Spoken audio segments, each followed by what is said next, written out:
সাভারের জাতীয় স্মৃতিসৌধে মুক্তিযুদ্ধ সংসদ সন্তান কমান্ডের পতাকা হাতে সংগঠনটির নেতাকর্মীরা আজ মঙ্গলবার বেলা 11:30টার দিকে শহীদদের প্রতি শ্রদ্ধা নিবেদন করেন।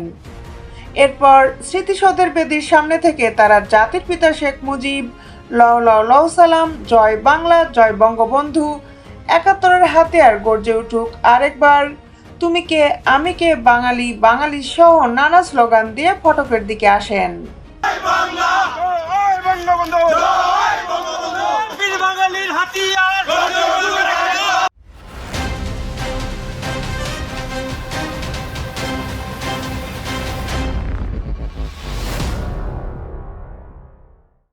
বিস্তারিত নিয়ে আপনাদের সাথে আছি আমি শামিমা সুলতানা।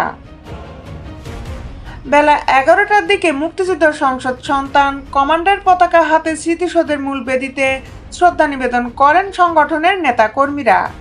পরে তারা স্মৃতিসৌধ থেকে বের হওয়ার সময় জয় বাংলা, জয় বঙ্গবন্ধু সহ নানা রকম স্লোগান দেন।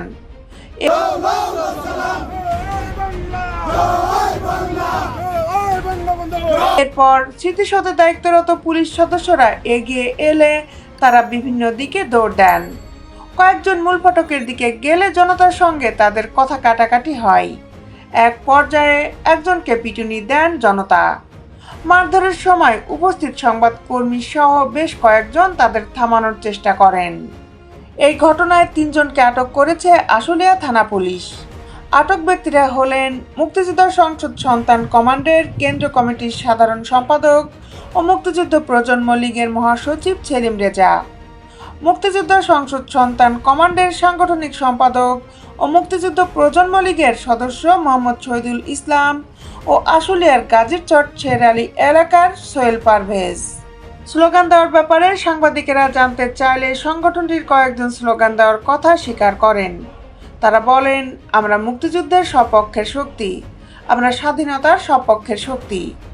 পরিচয় জানতে চাইলে তাদের একজন বলেন, আমি মুক্তিযোদ্ধার সন্তান, এটা আমার সবচেয়ে বড় পরিচয়।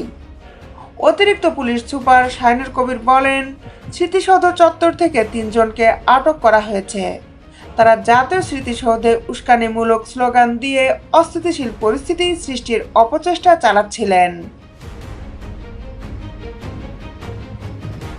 দেশ বিদেশের আপডেট নিউজ পেতে আমাদের সাথেই থাকুন। Justice television, Dhaka.